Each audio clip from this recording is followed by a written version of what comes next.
foi designado apresentar para vocês a carta 130 de Santo Agostinho, dirigido a uma senhora rica e nobre chamada Proba. Na carta que foi me repassada, tem o nome Proba, mas o nome dela, eu fui dar uma investigada, e o nome dela é Faltônia Proba. Santo Agostinho, ele tem um epistolário de mais ou menos 270 cartas. Algumas dessas cartas são dirigidas a mulheres. E a 130, ela foi dirigida especificamente a essa senhora Proba, sobre a oração. Por que Santo Agostinho redigiu essa carta para essa senhora? Ele se dirigiu a essa senhora nesta carta porque ela pediu a ele que ele escrevesse algo a respeito da maneira de como ela deveria orar a Deus e o que pedir nessa oração. Isso porque ela fez reflexões a respeito da passagem de Romanos, capítulo 8, versículo 26, que diz: não sabemos o que pedir como convém, ou não sabemos como orar como convém, né? Então, lembrando que ela é de uma família cristã que se converteu, né? E ela viveu num período de saqueamento de Roma, e ela teve que se mudar com a família dela e foi morar em Cartago, onde ela conheceu o bispo de Hipona, Santo Agostinho. E ela fez da sua casa, quando ela o conheceu, ela fez da sua casa uma espécie de mosteiro, onde ali eles oravam e viviam em prol de honrar, adorar Deus. Então ela pediu a ele essa orientação sobre como orar. A carta dirigida a ela foi organizada em 16 capítulos e 31 itens. É interessante dizer que do capítulo 1 ao 3, Santo Agostinho, ele nos ensina como devemos ser na oração e como não devemos ser. Então, às vezes, assim, a gente se depara, né, na igreja ou no nosso dia a dia, fazendo orações espontâneas, né? Fazendo orações onde a gente faz pedidos a Deus, roga para, sei lá, livramento, saúde, ou uma graça, ou uma aprovação numa prova, ou no concurso, enfim. E ele fala sobre isso. No capítulo 1, Santo Agostinho, ele, ao receber, né, essa solicitação dessa nobre senhora, ele percebe o quanto ela está preocupada com esse importante assunto, porque muitas pessoas rezavam aleatoriamente e não tinham a preocupação sobre os seus pedidos, né? E ele se admira pelo fato dessa pobre, rica viúva, né, de numerosa família, não desamparada neste plano mundano, vamos dizer assim, ela ter essa preocupação com a oração e de ter conhecimento que este mundo não oferece segurança para ninguém, né? O mundo em que a gente vive, muitas pessoas estão preocupadas com o dia de amanhã, pagar as contas, levar uma vida confortável, oferecer aos seus filhos uma vida confortável, mas ela enquanto viúva ali, né, mas tinha uma certa regalia, ela caiu a ficha dela. Ela viu que aquilo de nada adiantava, porque não lhe oferecia segurança para a vida eterna.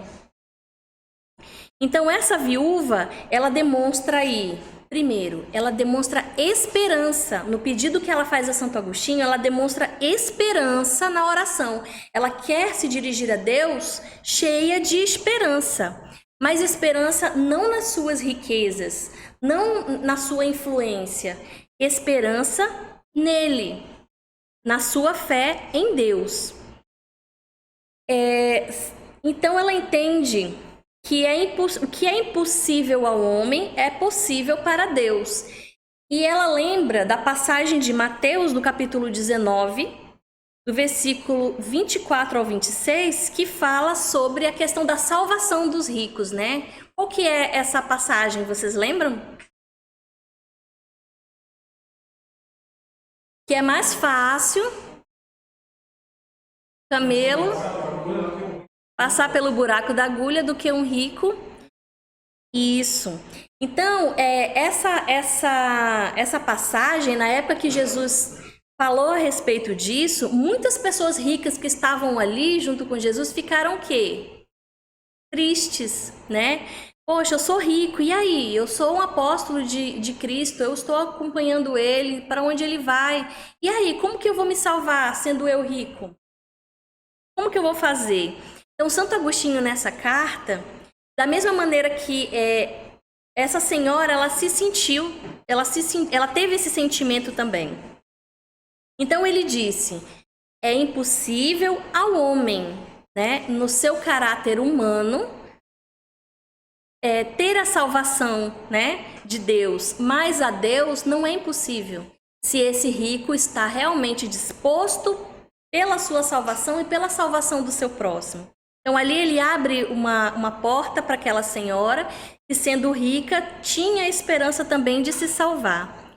Ele também, nessa carta, ele fala muito sobre a questão da esmola, né? E ele dá a entender que é importante fazer caridade através da esmola e que a mão direita, o que dá a mão direita, a mão esquerda não saiba, né? Então, se eu dou uma esmola, ajudo um irmão, eu não preciso colocar isso, publicizar isso para que as pessoas saibam, olha, eu ajudei fulano, ciclano. Ninguém precisa, ele reitera isso muitas vezes na carta. Ele também, nessa carta, exorta os ricos em 1 Timóteo, capítulo 6, 16 a 19. Ele diz o seguinte, como eu falei, né, do capítulo 1 ao 3, como devemos ser na oração. E ele diz, não sejam orgulhosos, não depositem esperança na riqueza, depositem sua esperança em Deus.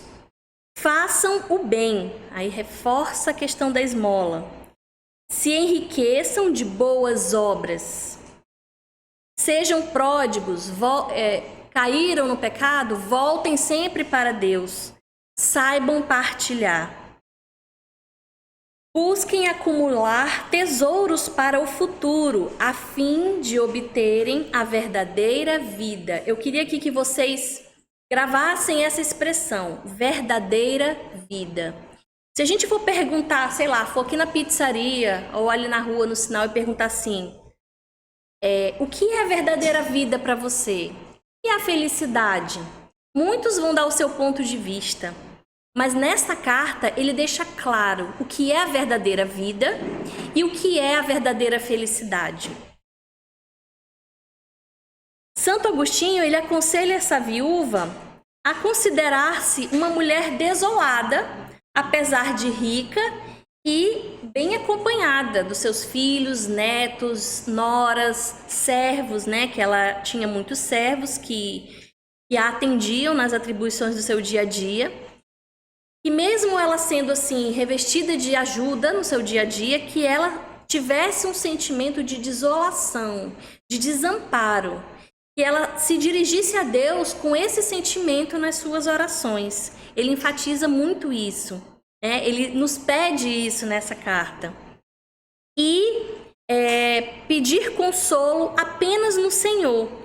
Não ficar pedindo consolo, conselho de outras pessoas que às vezes nos aconselham de maneira errada, né? Sem a graça de Deus. Então, ele diz a ela para se consolar apenas no Senhor.